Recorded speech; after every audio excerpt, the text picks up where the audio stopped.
What is poppin', YouTube Oak Life Familia? It is Chris and Greg and Chris, Craig, back at it again with another Roots and Branches episode.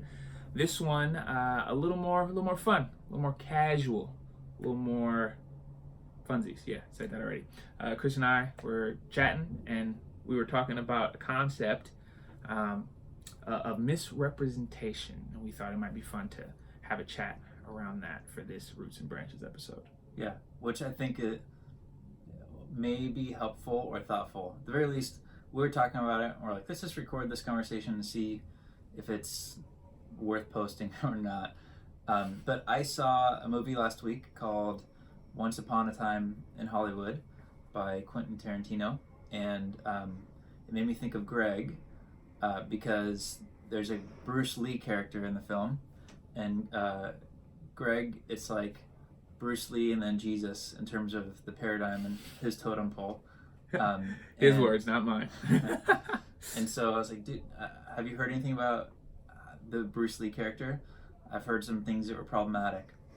And so basically, the Bruce Lee character in the film is totally not like Bruce Lee, according to Bruce Lee fans. So what did you hear about it? So obviously, I follow a lot of things Bruce Lee.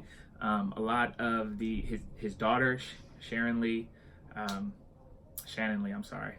Anyway, Shannon Lee has a podcast with a Sharon Lee. It gets confusing sometimes, but anyway, so Shannon Lee, Kareem Abdul-Jabbar was a friend of Bruce Lee's, and all of their content was the same. It was a misrepresentation of Bruce Lee. It was very one-dimensional, and it was disrespectful. Those were the context around that topic.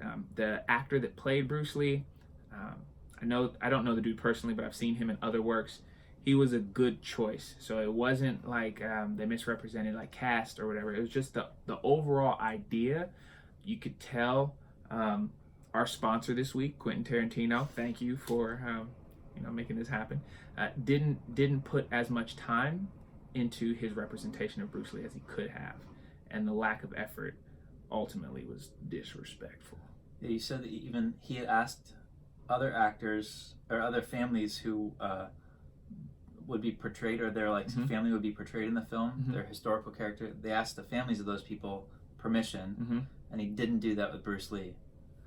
Didn't reach out to the Bruce Lee family for guidance and respect and permission. And so that's weird, especially if you're depicting it so drastically different. But also there's like elements there, like maybe it wasn't like intentional or malicious, but like Bruce Lee is a character of color, and the other people he did ask permission for were like white folks, and so it's a thing, right? Misrepresenting people. Like I remember it's different, but there's some similarity. Like when I was in high school, I was in a punk rock band, and there's this movie that came out called SLC Punk, Salt Lake City Punk, and it's supposed to be about the punk scene in Salt Lake City.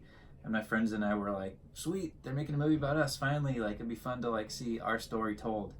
And they got it all wrong. Like it was just all the wrong bands. It's like somebody took a glimpse at some punk rock kids and then made a movie off of what they saw. So like the band The Who, which is a great band, they were like the quintessential punk band in the film, which is very inaccurate. And so we do this all the time. And so as we're talking about this, we're like, we do that to each other. We kind of like look at a couple surface layer things and make assumptions about people, or project our own stuff onto people. And and so we're like, well, what's the takeaway here? What were we saying about the takeaways? Don't do that? Yeah, just basically don't be misrepresenting. We were trying to think of what context, like if we're gonna look at this as church, is as Christians, do we misrepresent Christ? Or what do we do when we come across a person who is misrepresenting something? If I was to come face to face with Mr. Tarantino himself, how am I going to treat this person who has misrepresented something that is dear to me? Or if you come across someone in your faith or someone in your relationships that's misrepresenting something important to you, like how do we What do we do with that? How do we engage someone who is misrepresenting? And then how do we do our best not to misrepresent things based on anger or ignorance or whatever? Those are some of the questions. Yeah, and we do that. It makes like somebody a caricature. We typecast them and then project stuff onto them, or don't want to actually get to know them as a human beneath the exterior stuff. The other one we were talking about was like Jesus is always portrayed as, or has been as, like a white guy, who oddly enough like looks Nordic, has like high cheekbones and some Viking features in terms of like flowing hair. Right. Got the blue eyes. Yep. Yeah. Often blue eyes, which you don't find those in the Middle East that often. So it's even as Christians, as like the church, we've historically cast Jesus not as he would be historically, and that's really unfortunate, because this is God incarnate, and then European culture like dominated the world for so long in very oppressive ways, and even that image of God being white kind of props up whiteness above other experiences. So it's dangerous, right? So maybe another takeaway is like we should get to know the historical Jesus, not the Western white Jesus, or the porcelain Jesus, as some people have called him. And I've seen that, like even in places. One time I was in Myanmar, and I was working in a school, a Christian school. It was a college, and they had like a picture of white Jesus on the wall. And I asked everyone, hey, what are the questions people have about Christianity here? Here, hold on. Okay, so I asked these folks, what's the perception of Christianity to people outside of the faith family? Because Christianity is a minority religion there, which is different than here, where it's pretty common. And they said it's perceived as like a Western religion. And that's kind of a bummer, because technically Christianity comes from the Asian continent, and the culture in which Jesus lived had a lot more similarities with the Burmese culture than it does with like American culture in North America. Certainly, like people reclined at the table and ate. It was more communal in nature, familial, more of a rural context that Jesus lived in. People's skin color would have been much darker than certainly mine, or people from Northern Europe, or often.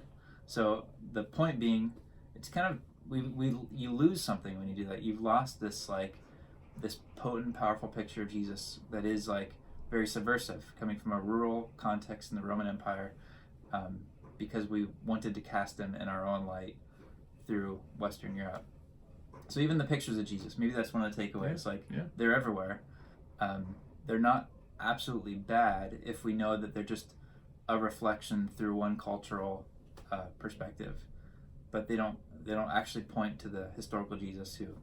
And that's a good way to look at it, seeing it for what it is and taking the time to do the research to understand what it is, and just saying, okay, this is what this represents, this is what it doesn't represent, and just having that awareness. It's healthy. Yeah. Otherwise, we'll Tarantino Jesus. That's what we want to do. Did we just turn that into a verb? That's dope. Don't get Tarantino. Don't Tarantino me. Yeah. Don't Tarantino. Okay. All right, that's it. Impromptu question. We'll cut this pretty quick here. Yeah. Have you ever been Tarantino'd? Man, of course. So, as an individual of color, browner, people have thought or assumed. Well, let me. Before I answer this, is it just people putting their projections of what I should be on me? However you want to answer the question. All right. Okay. So. But then you were going somewhere. Now you have to finish. Yeah. So I have to finish. So basically, it's like anytime I was hanging around my friends that weren't of color, they would always assume, if they didn't know me that well, they would assume that I could either do something musically related or athletically related. Like those were the two go-tos. And if you know me, yes, I do have some musical history. Not very athletic. Kicking and punching is one thing, but like sports is, it's not my jam. and oftentimes at face value, that this was the projection they had of me, without really knowing who I am. I think that's the only Tarantino'd experience I have, and I have several of those, but that's the general theme of those. I bet everybody has those. Like, I've got similar stuff. It's different. Like, as a white guy, like, I think the negative historical surroundings like aren't as severe, but there's for sure been times where, like, I don't know, somebody, especially in Oakland, like, they assume I'm from somewhere else, or I work in tech, or no, I'm not complaining, those aren't like devastating things, but it's a small glimpse of that. I bet everybody has been Tarantino'd. And I mean, the one that comes to mind for me, because of like being a pastor, is like all this stuff people assume I believe, or I act, or I am in a community.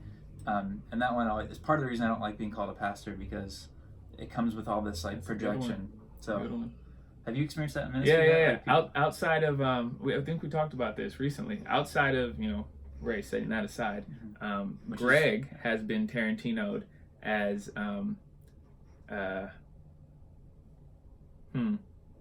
loud. Everyone assumes I'm loud, which is not too bad. And also so loud, childlike, and then I would say, and what's the other one? A hoe. Basically, I've been viewed as a hoe on more than one occasion, and I don't know what this is, people, but we had this conversation last night. You're just so good looking. That's gotta be what it is. Like, man, that's gotta be what it is. But yeah, people that don't know me have assumed that I was I've heard the term player, or a hoe, or fast. One lady asked me what my occupation was, and I told her I work for a church. She said, "What do you do?" And then she assumed it was music, and I said yes. And she said, "Oh, so you must be a hoe," because apparently, So that's Tarantino. That's an awful stereotype. Right. That folks who work in churches leverage that power for their own that's bad, whatever that is. And for the record, I'm not a hoe. No, Am I a hoe? No, you're definitely not. I'm not I've a hoe. known you a long time. I know you well. So that's a weird one. I wonder why that is. I've never thought that of you. I've never picked up on that. Thank you. The opposite, if anything. Thank you. We're getting kind of the spotlight's on you. I know. Jeez Louise. Jeez Louise. Yeah, I haven't had that one. But again, I think we all probably experience what it's like to have somebody project something onto us. So we just shouldn't do that. Yeah, don't do that, man. And I think in like the political climate we're at, that's easy to do that. Like, oh, if you voted this way, that means these 5 things, and we got to be able to see the person for the human beneath all that, and let people define who they are rather than the exteriors or how we want to use them for whatever. Anything else we need to add? I think that's good. Are you comfortable with? Yeah, I think I'm comfortable. Just do research, spend time, get to know. Don't assume. Assumption is the enemy of communication. Is it Jesus say that? No, that's a Chreg exclusive. Nice. Yeah. Cool. No, I should say no. That was a Chreg exclusive. Anyway, any last words? Nope. All right. Love y'all. Leave comments, like, subscribe, tell us what you want to hear, and we will talk about it. Till the next episode. Peace.